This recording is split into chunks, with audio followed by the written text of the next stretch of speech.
सांगी फराव में Telenor network के खराब कारकर्दगी खिलाफ सख्त एहतियात। सांगी फराव ऐं आसपास के इलाइक़नि में टेलीनॉर मोबाइल नेटवर्क की खराब कारकर्दगी खिलाफ शहरियुनि तरफ़ां सख्त एहतियात कियो वियो। मक़ामी माण्हुनि जो चवणु आहे त टेलीनॉर टावर सही नमूने कमु नथो करे, जंहिं सबबि न फ़ोन कॉलूं लॻनि थियूं, न ई इंटरनेट सर्विस दस्तियाब आहे।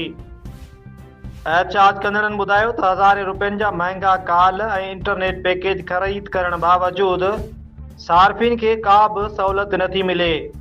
नेटवर्क न होने सबब ऑनलाइन तालीम, कारोबार और रोजमर्रा राबतन जो निज़ाम मुकम्मल तौर पर मुतासर थी चुको है, जडे तो एमरजेंसी हालतुन में कॉल न लगण करे मानुन के सख्त मुश्किलातुन के मुंह ॾियणो पवे तो।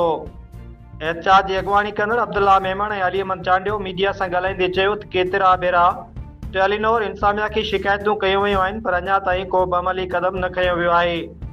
उन्हनि सख़्त लहजे में चेताव ॾींदे चयो आहे जेकॾहिं फौरी तौर मसइलो हल न कयो वियो त नेटवर्क टावर पटण ते मजबूर थी वेंदासीं, जंहिंजी ज़िम्मेवारी लाॻापियल इदारनि ते हूंदी।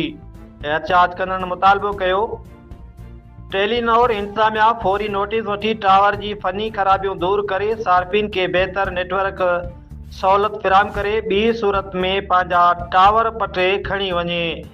रिपोर्ट करे रहियो आहे Mohammad Khan Koso, team human rights Pakistan, social media centre Sindh. Tando Bhago असां हिते सभु दोस्त शहरी ऐं आस पास ॻोठणा गॾिजी हिते रोड ब्लॉक कयो आहे। टेलीनॉर जे ख़िलाफ़ रोड ब्लॉक कयो आहे। 15-20 ॾींहं थी विया आहिनि, सर्विस ई कोन थी हले। असां हज़ारनि जा पैकेज ज़ाया थियो वञनि, ॿिया मूंखे एतिरा कम हूंदा आहिनि माण्हुनि जा, बिज़नेस आहे या कंहिं अहिड़ा मरी वञे उनजी इतलाह ॾियण ॼाण कई मसइला आहिनि। टेलीनॉर सर्विस जरी बि कार सर्विस न हूंदी, उन जे ख़िलाफ़ ॻोठाणनि ऐं शहरनि गॾिजी करे रोड ब्लॉक कयो आहे। जेसि ताईं इंतिज़ामिया थी असां ॻाल्हियूं न कंदी तेसि ताईं रोड बंदि रहंदो। असां जायज़ इहो मुतालबो आहे, महिरबानी करे सर्विस बहाल कई वञे।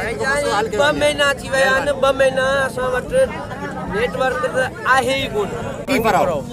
सांगी फराव मेंबरनि जी घणी आबादी आहे, तक़रीबन 5000 घर आहिनि। 5000 घरनि ते ई हिकिड़ो टेलीनॉर जो थंबो आहे, उनखे अॼु 10 ॾींहं थी विया आहिनि, सर्विस कोन्हे। असांजा कारोबार आहिनि, असांजो कंहिंखे मरी थो वञे, कंहिंखे इतलाह कयूं, हाणे उन खां बि असांखे रायो वेठा आहिनि। ऐं पैकेजिस ॾिसो केॾा महांगा करे छॾिया अथनि।